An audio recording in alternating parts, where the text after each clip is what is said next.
আজকে আমরা সমসাময়িক কিছু বিষয় এবং আমাদের আহত এবং শহীদ পরিবারের কিছু ঘটনা এবং আমরা যে বর্তমান জীবনযাপন করতেছি সেগুলো নিয়ে আমরা সরকারের কাছে কিছু দাবি তুলে ধরতে চাচ্ছি আপনাদের মাধ্যমে। আমরা আজকের এই প্রেস ব্রিফিংয়ের মাধ্যমে আমরা 6টা দফা দিচ্ছি। আমরা পর্যায়ক্রমে একটা দফা আপনাদেরকে পড়ে শোনাচ্ছি। আমাদের 6টি দফার মধ্যে প্রথম দফা হচ্ছে গণঅভ্যুত্থানে আহত জুলাই যোদ্ধা এবং জুলাই শহীদ পরিবারগুলোর পূর্ণাঙ্গ পুনর্বাসনের রুটম্যাপ সরকারকে আগামী 3 কর্মদিবসের মধ্যে প্রকাশ করতে হবে। 2, অন্তর্বর্তী সরকারের দেওয়া প্রতিশ্রুতি অনুযায়ী মার্চ মাস থেকে জুলাই যোদ্ধা এবং জুলাই শহীদ পরিবারকে ভাতা দেওয়ার কথা থাকলেও তা বিভিন্ন তালবাহানা করে এখনো চালু করা হয়নি। অর্থাৎ আগামী জুন মাস থেকে এই ভাতা প্রদান করার জন্য পূর্ণাঙ্গ ব্যবস্থা এই মাসের মধ্যে শেষ করতে হবে। যে সকল আহতদেরকে উন্নত চিকিৎসার জন্য চিকিৎসকরা বিদেশ পাঠানোর জন্য ইতিমধ্যে রেফার করেছে তাদেরকে কোনো রকম হয়রানি না করে দ্রুত সময়ের মধ্যে বিদেশ পাঠানোর ব্যবস্থা করতে হবে এবং আহত জুলাই যোদ্ধাদেরকে যে স্বাস্থ্য কার্ড প্রদান করা হয়েছে সেটির সুবিধাগুলো বাস্তবায়নে আগামী 3 কর্মদিবসের মধ্যে সরকারকে সকল কার্যক্রম সম্পন্ন করতে হবে। 4, জুলাই শহীদ স্মৃতি ফাউন্ডেশনকে আহত শহীদ পরিবারের সদস্য এবং গণঅভ্যুত্থানের প্রধান স্টেক হোল্ডারদের সমন্বয়ে পরিচালনা করতে হবে। ফাউন্ডেশনকে কোনো একক গোষ্ঠীর হাতে তুলে দেওয়া যাবে না।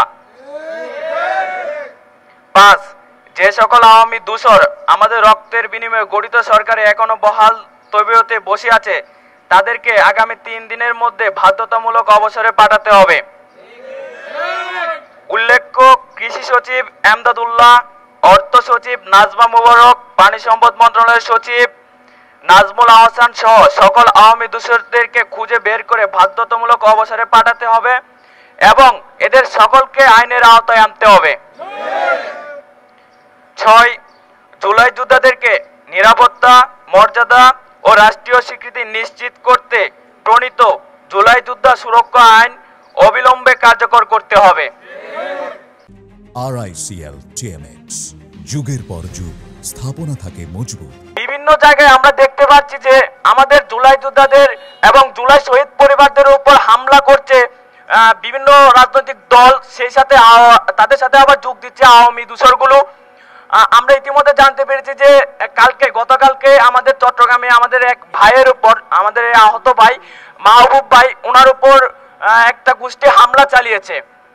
আরেকটা জিনিস, আমরা কিছুদিন আগে একটা ঘটনা ঘটছে ময়মনসিংহ জেলার তারাকান্দা উপজেলার, আমাদের এক আন্দোলনে আহত চোখ হারানো ভাই, সে আন্দোলনে অংশগ্রহণ করার কারণে তার বাড়িতে হামলা করে ভাঙচুর করা হয়েছে, শেষ পর্যন্ত অগ্নিসংযোগ পর্যন্ত করা হয়েছে।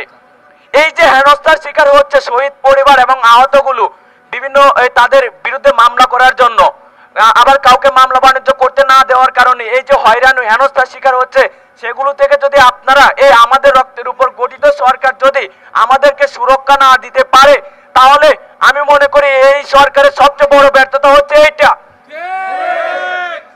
আমাদের রক্তের উপর দাঁড়িয়ে যদি আমাদেরকে সুরক্ষা না দিতে হয়, আমরাই যদি এখন এই স্নিগ্ধ বাতাসে যদি আমরাই হাওয়ার নীতি না নিতে পারি, আমাদেরকে যদি কষ্ট করে জীবন যাপন করতে হয় তাহলে এই জীবন রাখা থেকে না রাখা মনে হয় সবচেয়ে বেশি ভালো। সরকারের কাছে বিনীতভাবে অনুরোধ করছি, আমরা যে দাবিগুলো আজকে জানিয়েছি সেই দাবিগুলো যদি যে সময়ে আমরা বেঁধে দিয়েছি তার মধ্যে তিনি বাস্তবায়ন না করেন তাহলে আমরা আগের মতন রাস্তা ব্লক করব না, আমরা মানুষকে ভোগান্তি সৃষ্টি করব না, আমরা ডিরেক্টলি মিনিস্ট্রি সচিবালয়কে আমরা বন্ধ করে দেওয়ার মতো প্ল্যান করব যদি কোনো রকম পায় তারা করে।